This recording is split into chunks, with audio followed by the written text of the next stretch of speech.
Musíte ísť, otec môj, zase do sveta. Veru musím, dievka moja. Vieš, že moje kupecké remeslo ma núti byť často na cestách. Ach, škoda. Budete mi chýbať. A nepôjdete ďaleko, pravda? Musím ťa sklamať, milka moja. Pôjdem ďaleko, až za šíre more. Až za more? Tu budete dlho od nás. No neboj sa, ubehne čas a zase budeme spolu. A zase pôjdete preč. No veď sa už nestráchaj. Radšej mi povedz, dcéra moja, čo ti mám priniesť tých diaľných dialov? Ja by som chcela, aby ste sa mi čím prv a v zdraví vrátili. Nuž veď hej. Ale povedz mi, aký dar by ti bol najmilší? No veď som už vravela. Keď sa mi v poriadku vrátite, bude to najkrajší dar. Tvoje staršie sestry si už povedali. Jednej mám priniesť taký prsteň, čo iba v diaľných diaľkách vedia umní majstri vytepať. A druhej zas najjemnejší hodváb, aký iba za šírym morom vedia utkať. Povedz si teda i ty, moja najmladšia, čím sa ti zavďačím? Všetkých vás mám ráda, každej by som radosť urobil. A keď je už tak, dobre. Počula som, že v diaľnom svete rastie taká ruža, čo má na jednej stopke rozkvitnuté 3 ruže. Ak by ste kde takú zreli, prineste mi ju. Budem mať pamiatku z vašej dlhej púte. A to je všetko? Všetko. Tak teda dobre, milka moja. Dobre sa mi tu maj. Je čas, musím už ísť. Čaká ma dlhá cesta. A dajte si na seba dobrý pozor, aby ste sa mi v zdraví vrátili.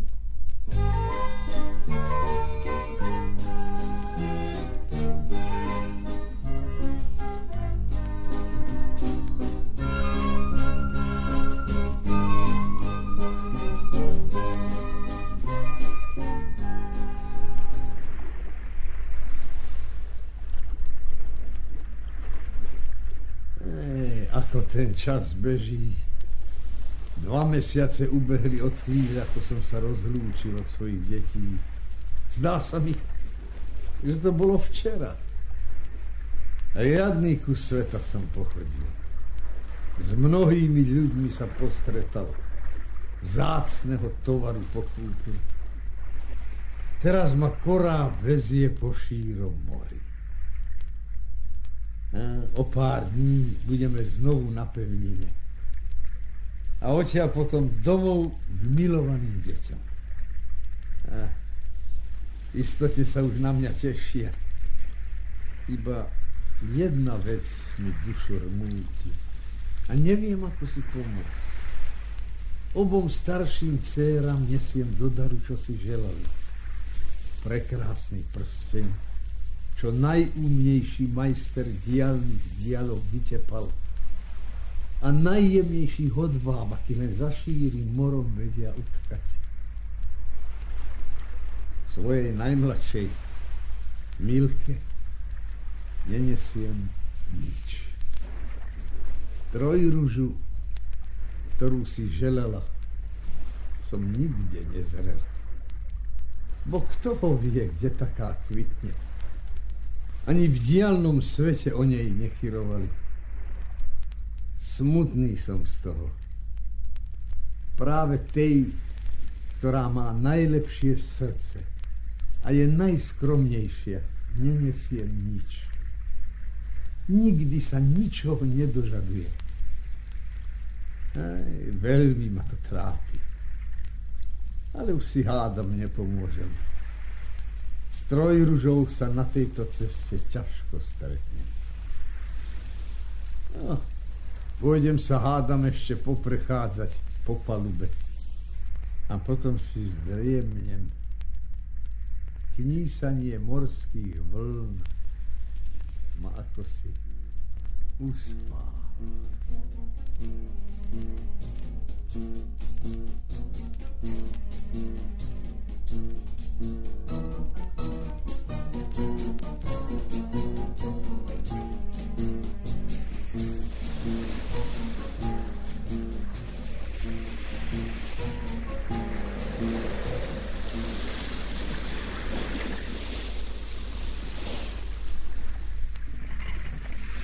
Čo to? Čo za strašnú búrku sa strhlo? More kvíli a náš koráb metá zo strany na stranu. Aha, tamto vypadol akýsi náklad do mora. Tamto zasa súdky. Pozor! Opatrne! Ľudia! Opatrne! Opatrne na predku! Ach, koľké nešťastie! Dvaja námorníci spadli do mora. Ach, to je príšerné. Takí mocní chlapi a nevládzi. Proti vlnám sú bezmocní. Ďalších stiahlo do mora. Príšerné. Čo to s nami bude? Čo len s nami bude? Pomôžte! Čo len s nami?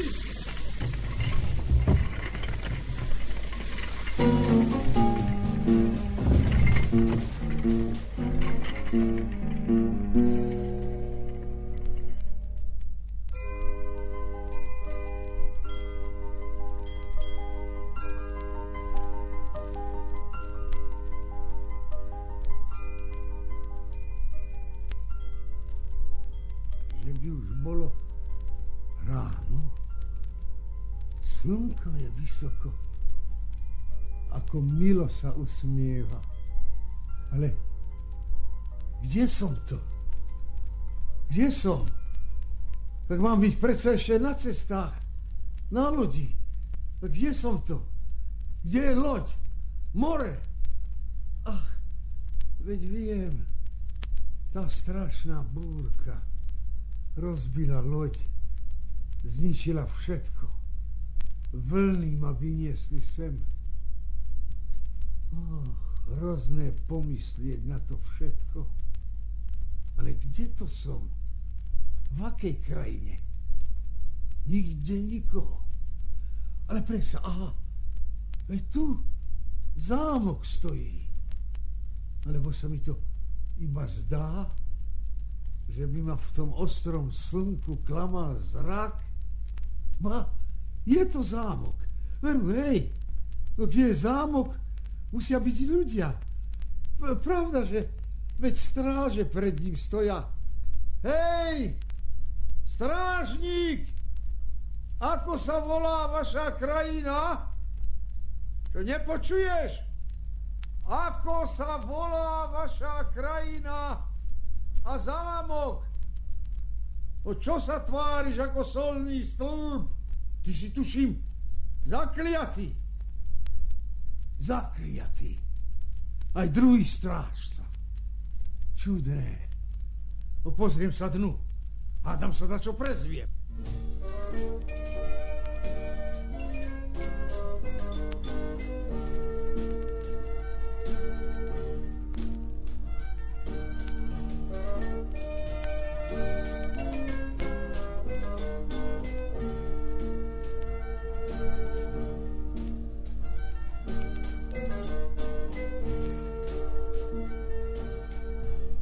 Pochodil som po zámku a nikde ani živej duše. Všetci sú tu zakliatí. V jednej komnate akési panstvo za stolom sedí, v inej zase čelať sa zberá, čo si porobiť. A takto rad za radom. Všetci sú ako z kameňa vytesaní. Muselo sa tu stať dačo veľmi nemilé. Iba stromy a kvety žijú. Jablone vo vetríku šveholia, tráva sa zeleňou vlní. Ale najviac sa mi páči tuto záhon ruží. Jeden ker krajší od druhého, až myseľ poteší toľká krása. Sú tu ružové, biele, červené a ako voňajú. Aha, a toto je čo? Uprostred krasa vypína stopka a na nej 3 ďalšie stopky. Na každej sedí ružový púčik. Veď je to trojruža. Tá, čo po nej moja Milka túži. Otrhnem ju. Keď sa odtiaľto dostanem, urobím jej ňou radosť. Ako sa opovažuješ brať, čo ti nepatrí? Medveď. Hej, ale si ma vyľakal. Kto kradmou rukou siaha na to, čo nie je jeho, bude prísne potrestaný. Nie som zlodej. Na dobrý úmysel som chcel trojružu vziať. Vrav na aký úmysel? Lebo živý odtiaľ to neodídeš. Chcel som ju darovať mojej najmladšej dcére. Pýtala si ju. Vždy, keď odchádzam na cesty, pýtam sa, čo im mám priniesť. Jedna chcela šperky, druhá drahé látky. A moja najmladšia chcela jediný kvet, trojružu. Netušil som, že otrhnutím môžem spôsobiť nepríjemnosť, alebo nebodaj dajaké zlo. Keď je tak, darujem ti život. Ale pod jednou podmienkou. Že mi svoju najmladšiu dcéru do týždňa privedieš a vydáš ju za mňa. Chceš odo mňa nemožné? Ako môže moju najmilšiu... Rozmysli si to dobre. Inak zahynieš. A domov sa nikdy nevrátiš. To je moja podmienka.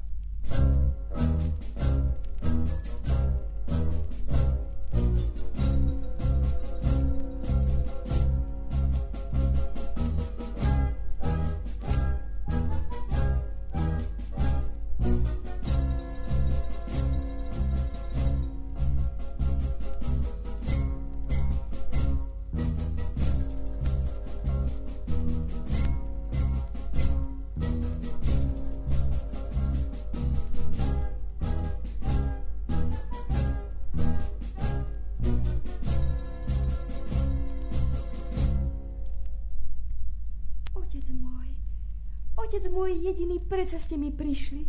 Tak som sa o vás bála, dlho ste boli preč. Nevedela som, či sa vám dačo nestalo. Ach, ale už ste tu a tak je všetko v poriadku. Prišiel som, Milka moja, prišiel. Oveľa neskôr, ako zvyknete. Stalo sa azda niečo. Koráb, na ktorom som sa vracal z ďalekého zámoria, zničila búrka. S ním všetok tovar, čo som pokúpil. Hlavná vec, že ste živí a zdraví. Nebuďte už taký smutný. Veď ste už doma medzi svojimi. Nie som hoden tvojej radosti. Ako? Nechápem. Tu hľa. Trojruža, ktorú si chcela. Otec môj. Ani si neviete predstaviť, aká som jej rada. Žiaľ mi zviera srdce pri pohľade na trojružu. Žiaľ? Pri pohľade? Nerozumiem tomu. Veď ste mi urobili radosť. Radosť? Ale za akú cenu? Srdce mi zviera, žiaľ. Ani ti to rozpovedať nemôžem. Ale otec, upokojte sa. Rozprávajte. Prosím. Keď stroskotal koráb v tej príšernej búrke, vyhodilo ma na breh k jednému zámku. Život v ňom bol zakliatý. Iba príroda v ňom žila. Stromy, tráva, kvety. Tam kvitla i táto trojruža. Keď som ju otrhol, zjavil sa tam obrovský medveď, ktorý mi chcel za otrhnutie kvetu vziať život. Život mi daroval pod jednou podmienkou. Že ťa mu do týždňa dám za ženu. Viem, je to strašné. A teraz, keď som ťa uzrel, som si uvedomil, že radšej som sa mu mal nechať zmárniť. Neplačte. Otec. Môj život už nemá toľkú cenu ako tvoj. Netrápte sa.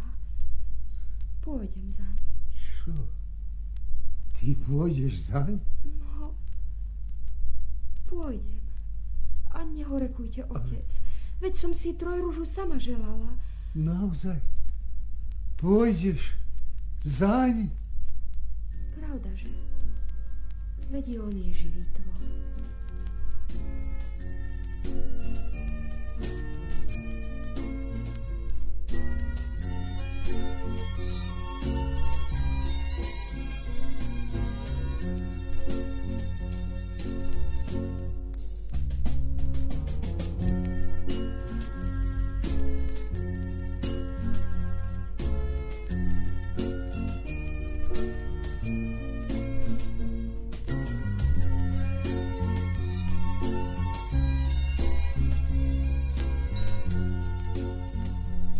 Vítaj, Milka, na zámku.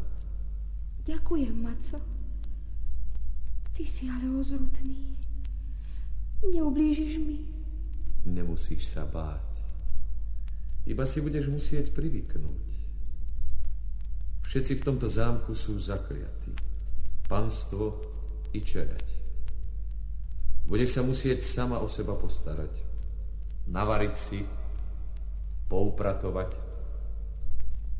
Vybral som ti komnatu, v ktorej budeš bývať. Keď si nájdeš chvíľu, obzri sa o záhradu. Ja som tu iba zriedka, i teraz som už mal byť za povinnosťami. Dovidenia. A o všetko sa postaraj. Dovidenia, Maco.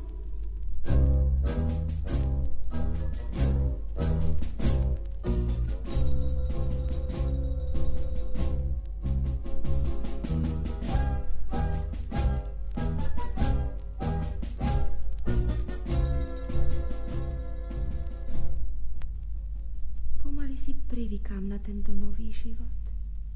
I keď je to neľahké. Smutno mi je samej. Maco ten zavše príde, ale iba na chvíľu a potom ho opäť pár dní nevidím. A ostatní na zámku. S tým je to najhoršie. Vyzerajú ani čo by spali. Všetci sú zakliatí. Vo všetkých komnatách. Mne sa ani veriť nechce. Aj sa im prihovorím a oni? Nič. Zavše da ktorého za plece potrasiem. Nič. Zakliatí sú. Je to také čudné. Muselo sa tu asi také dačo hrozné odohrať.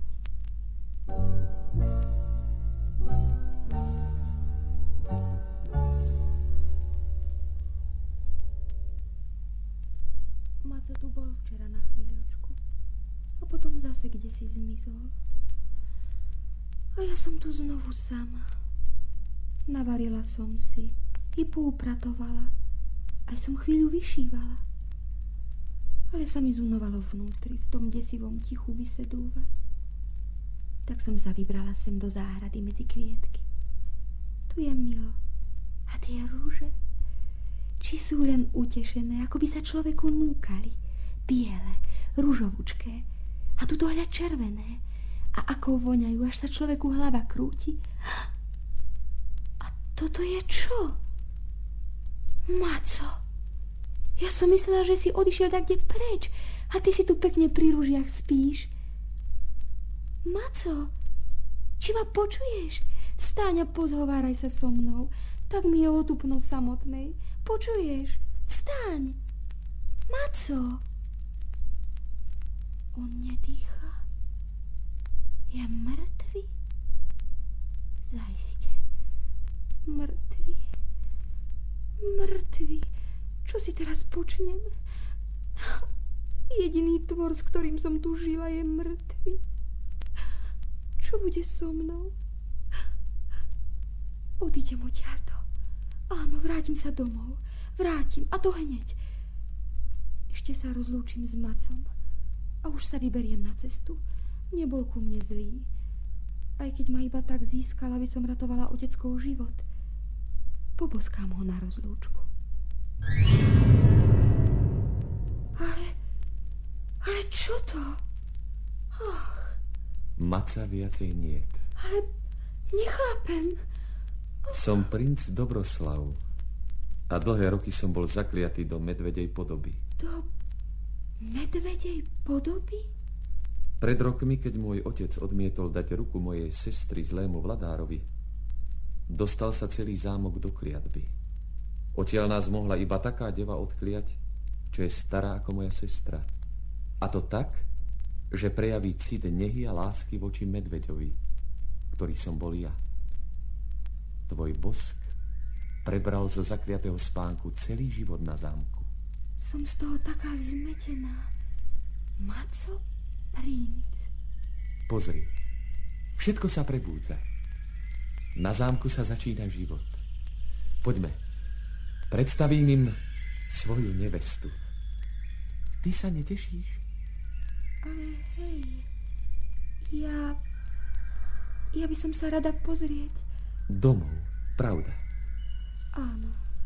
Zajtra ráno sa vydáme na cestu.